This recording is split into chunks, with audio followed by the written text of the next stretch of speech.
तो हेलो बच्चों, आज हम लोग क्लास 10th की केमिस्ट्री को स्टार्ट करेंगे और साथ ही पढ़ेंगे कि केमिस्ट्री आखिर होती क्या है। तो सबसे पहले समझते हैं केमिस्ट्री बेसिकली कीमिया वर्ड से बना हुआ है, जिसका अभिप्राय एक रासायनिक द्रव्य के रूप में होता है और इसमें हम लोग बेसिकली रासायनिक गुणधर्मों का अध्ययन करते हैं। तो सबसे पहले समझते हैं ना कि रसायन विज्ञान एक्चुअल में होती क्या है। तो विज्ञान की वह शाखा जिसमें हम किसी पदार्थ के रासायनिक गुणधर्मों का अध्ययन करते हैं। रासायनिक गुणधर्म मतलब कि किसी पदार्थ का ताप बदल जाए, किसी पदार्थ का रंग बदल जाए, किसी पदार्थ का स्वाद बदल जाए, ये रासायनिक गुणधर्म है। तो जब किसी पदार्थ के रासायनिक गुणधर्मों की हम लोग व्याख्या करते हैं या अध्ययन करते हैं तो इसी को हम लोग कहते हैं रसायन विज्ञान।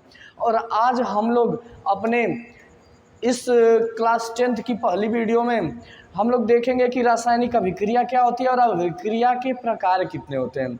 तो जैसे कोई भी ताप यदि बदल रहा है तो कैसे बदल रहा है, उसमें कुछ रासायनिक अभिक्रियाएं होती हैं। किसी पदार्थ का स्वाद बदल गया तो कैसे बदला, कुछ रासायनिक अभिक्रिया हुई तभी तो बदला। तो देखते हैं, तो सबसे पहले समझते हैं कि रासायनिक अभिक्रिया किसे कहते हैं।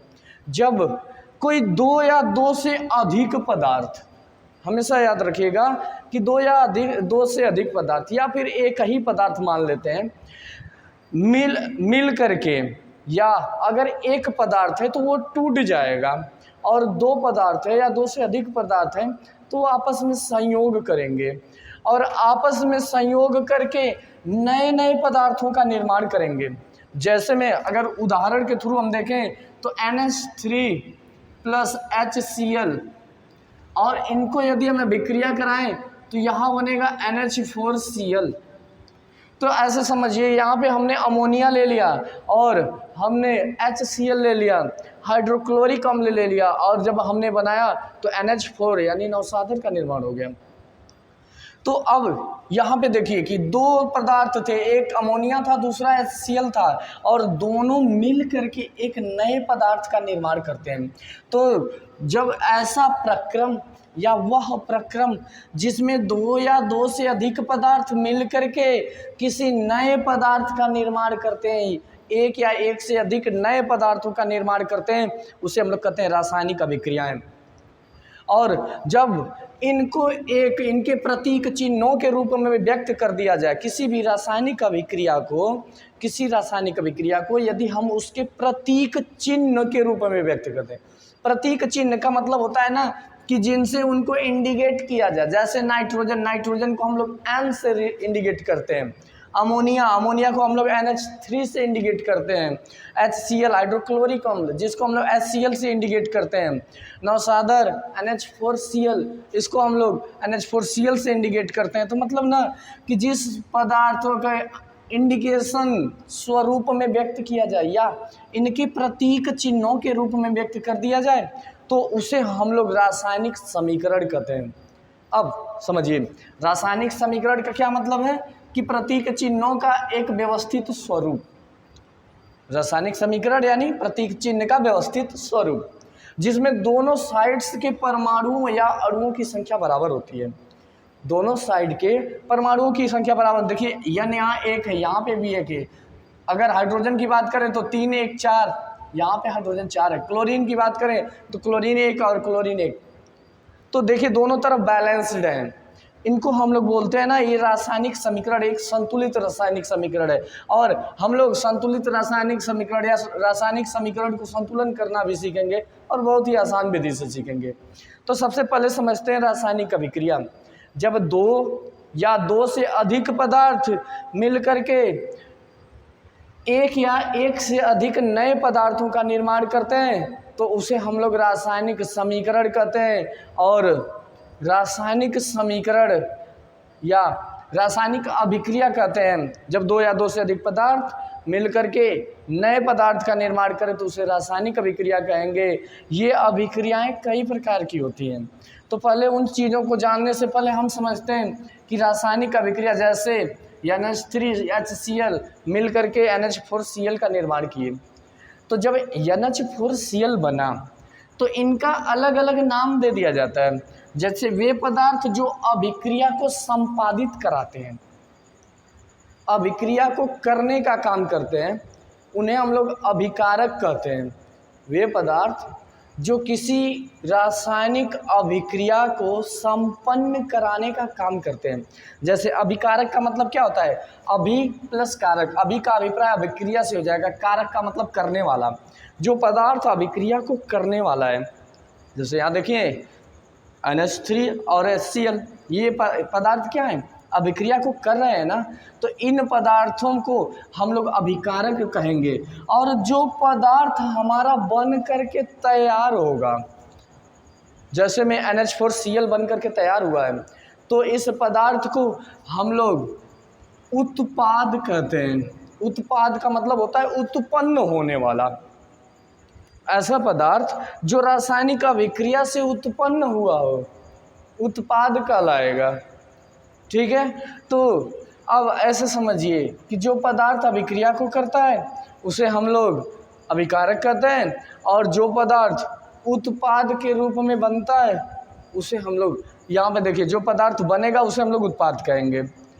अब इस अभिक्रिया में, किसी भी अभिक्रिया में कुछ और भी चीज़ें इन्वॉल्व होती हैं, जैसे उत्प्रेरक और उत्प्रेरक अवमंदक, दो चीज़ें होती हैं। उत्प्रेरक होता है और अवमंदक होता है। ठीक है, तो पहले आप ये समीकरण लिख लीजिए, फिर उसके बाद हम आपको बताते हैं। तो इस समीकरण को आप सुनिए। तो जैसे हम लोगों ने पढ़ा कि हमारा अभिक्रिया संपादित हुई और इसको कराने का काम करते हैं उत्प्रेरक और अवमंदक। उत्प्रेरक का मतलब समझते हैं। उत्प्रेरक का मतलब होता है ना, उत्प्रेरित करने वाला। जैसे कोई पदार्थ है, ये अभिक्रिया मान लीजिए होने को है और अभिक्रिया हो नहीं रही है, तो हम लोगों ने क्या किया, गर्म कर दिया इनको एक ही में। जैसे हमें चीनी को पानी में घोलना है और चीनी पानी में घुल नहीं रही है आसानी से, तो हम लोग पानी को गर्म कर देते हैं, और जैसे ही गर्म करेंगे चीनी तत्काल क्या होगी, पानी में घुल जाएगी। तो यहाँ पे जो गर्माहट है, जो ताप है, वो बेसिकली उत्प्रेरक का काम कर रहा है। तो वे पदार्थ जो अभिक्रिया को आगे बढ़ाने का काम करते हैं और तीव्र गति से बढ़ाने का काम करते हैं, लेकिन उस अभिक्रिया में भाग नहीं लेते हैं, उसे हम लोग उत्प्रेरक कहते हैं। और दूसरे पदार्थ होते हैं कि वे पदार्थ जो किसी अभिक्रिया को कराने के लिए या अभिक्रिया को गति को स्लो कर देते हैं। जैसे हम लोग खाना फ्रिज में रख देते हैं ताकि क्या हो, खाने की जो सड़न है, या फिर कह सकते हैं खाने में जो भी कीटाणु टाड़ू होते हैं उसको नष्ट करने का काम बहुत स्लो हो जाता है। तो यहाँ पे समझिएगा कि वे पदार्थ जो अभिक्रिया को स्लो करे, अवमंदक। अवमंदक का मतलब ही होता है रुकावट। उत्प्रेरक का मतलब होता है कि उत्प्रेरित करना, आगे बढ़ाना। तो अब इसमें समझते हैं हम लोगों ने क्या क्या सीखा। अभिकारक मतलब वे पदार्थ जो अभिक्रिया को कराने का काम करते हैं। उत्प्रेरक जो अभिक्रिया को प्रेरित करते हैं आगे की तरफ। अवमंदक जो अभिक्रिया को स्लो करते हैं। और उत्पाद जो अभिक्रिया होने के पश्चात जो प्राप्त होता है। तो इनको समझते हैं। अब समझेंगे हम लोग कि कोई अभिक्रिया कितने प्रकार की होती है। तो जैसे ना, अब देखिए, हमारा रासायनिक समीकरण को संतुलित करना हम लोग बाद में सीखेंगे, पहले अभिक्रियाओं के प्रकार देख लेते हैं। ठीक, तो अभिक्रिया के प्रकार यदि हम देखें,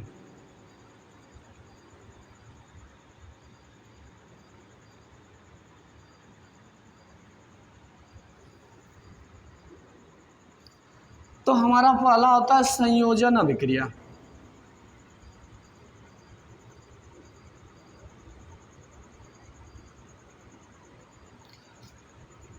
दूसरा होता है वियोजन अभिक्रिया।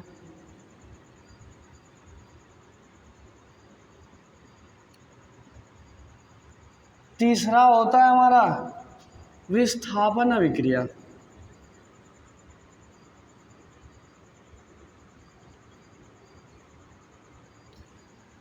चौथा होता है द्विविस्थापन अभिक्रिया।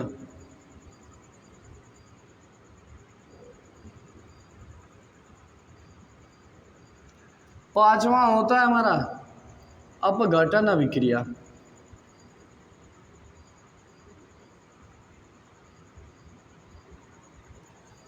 यदि हम छठे की बात करें तो हमारा छठवां हो जाता है उष्मा क्षेपीय अभिक्रिया।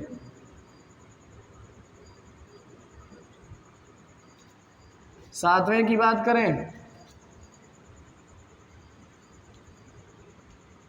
उष्मा शोषी अभिक्रिया।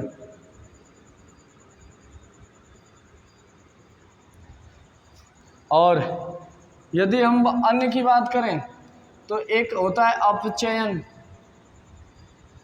और दूसरा हमारा हो जाता है ऑक्सीकरण।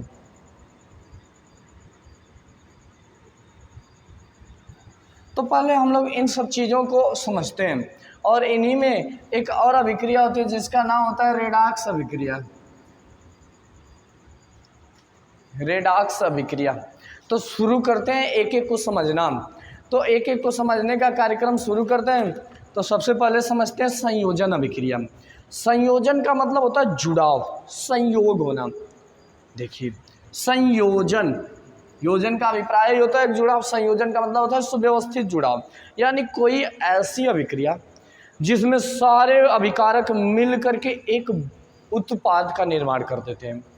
केवल संयोग होता है वह अभिक्रिया जिसमें सभी उत्पाद, जो भी उत्पाद बना होता है और वो क्या होता है, सभी अभिकारकों के योग से बना होता है।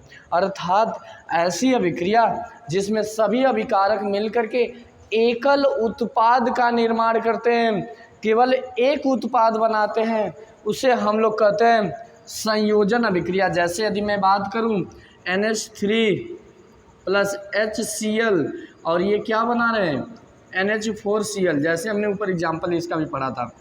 तो देखिए NH3 प्लस HCl बन गया NH4Cl। अब इसमें हम लोग यदि ध्यान से देखें तो देखिए अमोनिया और हाइड्रोक्लोरिक अम्ल मिल करके इन्होंने क्या बना दिया, नौसादर का निर्माण कर दिया। एक दो अभिकारक थे और बनाया कितना, एक उत्पाद बनाया। तो इसको अब दोनों क्या हुआ, आपस में पूरी तरीके से संयोग हो गए ना, पूरी तरीके से कंबाइंड हो गए। इसको हम लोग बोलते हैं संयोजन अभिक्रिया। और यहीं पे जैसे कोई अभिक्रिया ले लेते हैं और वो विखंडन हो जाए, वो टूटे।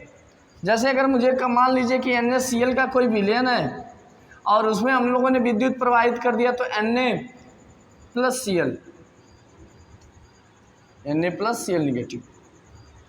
यहाँ पे अगर मैंने ये विखंडन दिखाया है तो अब देखिए क्या हुआ कि हमारा एक उत्पाद था जो कि टूट गया है और नए नए उत्पादों में जैसे हमारा कोई एक अभिकारक था, ये यहाँ पे NaCl एक अभिकारक का काम करेंगे और ये टूटे हुए हैं।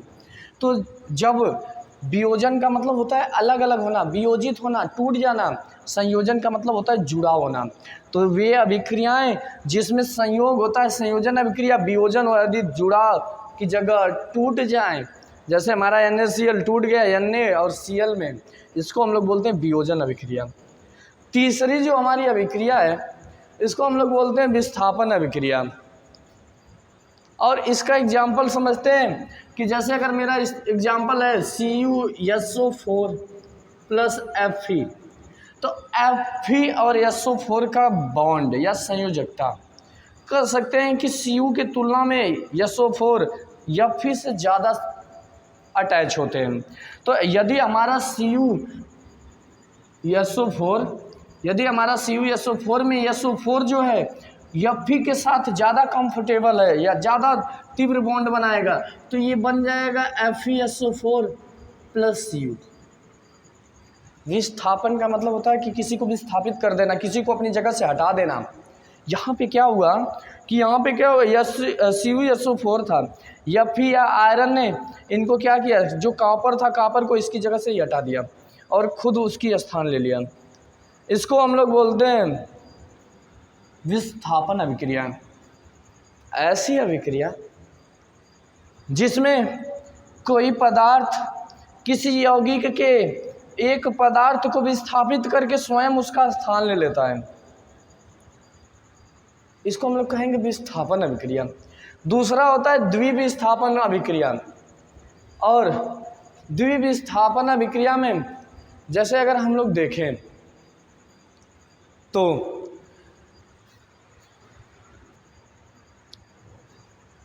तो द्विविस्थापन अभिक्रिया।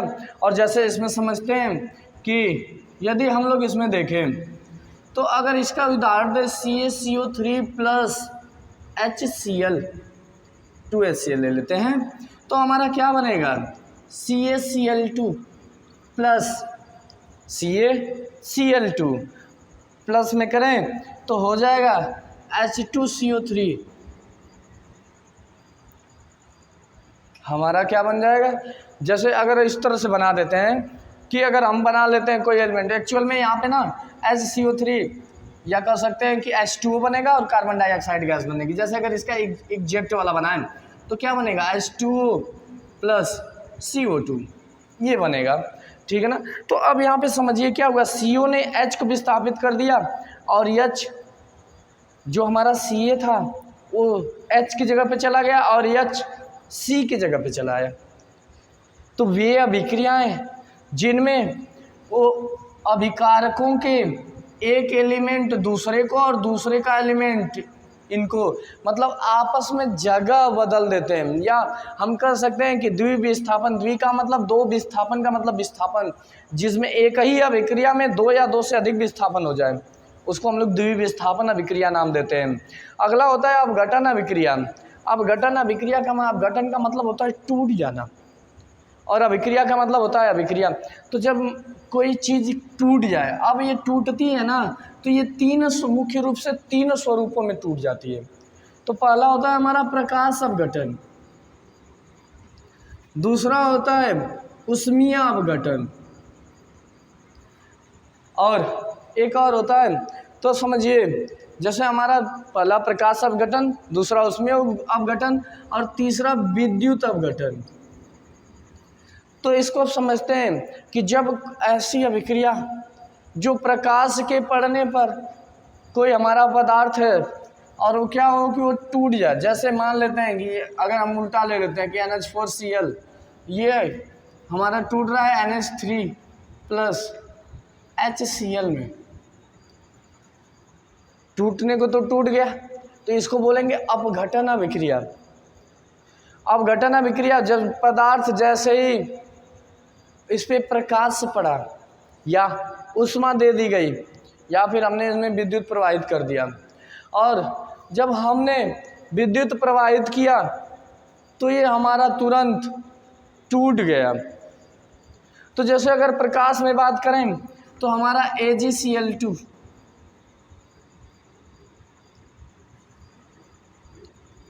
2AgCl, और इनको यदि हम तोड़ें, जैसे ही ये प्रकाश के संपर्क में आएंगे, लाइट के संपर्क में, तो ये टूटेंगे, बनेगा Ag2 प्लस Cl2। दोनों के अलग अलग हम लोगों ने अणु बना लिए। तो जैसे जब इन दोनों के अणु अलग अलग बन गए, इसको बोलते हैं अपघटन अभिक्रियाएं। अपघटन अभिक्रिया का मतलब होता है कि जब कोई पदार्थ अपने मूलभूत कणों में टूट जाए या एक से अधिक कणों में विभाजित हो जाए तो अपघटन कहलाता है। ये तीन तरह से होता है, प्रकाश अपघटन, उष्मीय अपघटन, विद्युत अपघटन। और जो हमारा चौथा होता है या फिर हम कहते हैं कि अगला जो हमारा होता है उसका नाम होता है अपचयन अभिक्रिया, ठीक है, अपचयन अभिक्रिया। तो और एक होती है ऑक्सीकरण अभिक्रिया, दूसरा होता है रेडॉक्स अभिक्रिया। तो अपचयन और ऑक्सीकरण को समझते हैं। इस अभिक्रियाओं में या हम कह सकते हैं कि जो हमारी अपचयन अभिक्रिया होती है इसमें ऑक्सीजन का ह्रास होता है और तथा हमारा इसमें क्या हो रहा है, अपचयन अभिक्रिया में ऑक्सीजन का ह्रास होता है। मतलब कि पदार्थ क्या करते हैं, ऑक्सीजन को निकाल देते हैं और हाइड्रोजन का योग होता है। मतलब ऐसी अभिक्रिया जिसमें ऑक्सीजन को बहिष्कृत कर दिया जाए और हाइड्रोजन को संयोग किया जाए, उसे हम लोग कहते हैं अपचयन अभिक्रिया। इसमें क्या हो रहा है, ऑक्सीजन को निकाल दिया गया, O2 को निकाल दिया गया और हाइड्रोजन को क्या किया गया है, जोड़ा गया है। वे अभिक्रियाएं जिनमें अभिकारक से बनने वाले उत्पाद में ऑक्सीजन विस्थापित हो जाता है तथा हाइड्रोजन का योग होता है। तो जब हम लोगों के जो बनेंगे उत्पाद या जो भी अभिक्रिया होगी इसको हम लोग अपचयन अभिक्रिया का नाम देंगे। दूसरा होता है ऑक्सीकरण अभिक्रिया, और ऑक्सीकरण अभिक्रिया अपचयन अभिक्रिया की जस्ट उल्टा होती है, मतलब इसमें ऑक्सीजन का योग होगा और हाइड्रोजन को विस्थापित कर दिया जाता है। और इन ऐसी अभिक्रिया जिसमें ये दोनों प्रक्रम एक साथ होते हैं उसे हम लोग रेडॉक्स अभिक्रिया कहते हैं। अर्थात रेडॉक्स अभिक्रिया बराबर लिखें तो अपचयन प्लस ऑक्सीकरण। ऐसी अभिक्रिया जिसमें अपचयन तथा ऑक्सीकरण दोनों विद्यमान हो उसको हम लोग रेडॉक्स अभिक्रिया नाम देंगे। और हमारी जो अगली अभिक्रिया होती है जिसका नाम होता है ऊष्माशोषी अभिक्रिया, वह अभिक्रिया जिसमें ऊष्मा का अवशोषण हो। देखिए नाम से ही स्पष्ट है, ऊष्माशोषी। ऊष्मा का मतलब होता है गर्मी, शोषी का मतलब सोखने वाला। ऐसी अभिक्रिया जिसमें पदार्थ ऊष्मा को अवशोषित करता हो, या वे अभिक्रिया जो ऊष्मा लेकर के संपादित होती हैं। और अगली अभिक्रिया होती है ऊष्माक्षेपी अभिक्रिया, मतलब ऐसी अभिक्रिया जिसके होने के पश्चात हमें एक प्रबल मात्रा में ऊष्मा प्राप्त होती है। तो जब हमें ऊष्मा की प्राप्ति हो तो उसे ऊष्माक्षेपी अभिक्रिया कहते हैं। और जब हमें ऊष्मा देनी पड़े ताकि अभिक्रिया संपादित हो तो उसे ऊष्माशोषी अभिक्रिया कहते हैं। तो वे अभिक्रिया जिसमें ऊष्मा पदार्थ को देने पर अभिक्रिया संपन्न होती है ऊष्माशोषी। वे अभिक्रियाएं जिसके होने के पश्चात हमें उत्पाद के साथ साथ ऊष्मा भी प्राप्त होती है ऊष्माक्षेपी अभिक्रिया कहलाती है। तो आज के लिए इतना ही। आई होप आप लोगों को समझ में आया होगा। और इसी के साथ कल हम लोग रासायनिक समीकरण को संतुलित करना और इन अभिक्रियाओं के बारे में थोड़ा सीखेंगे।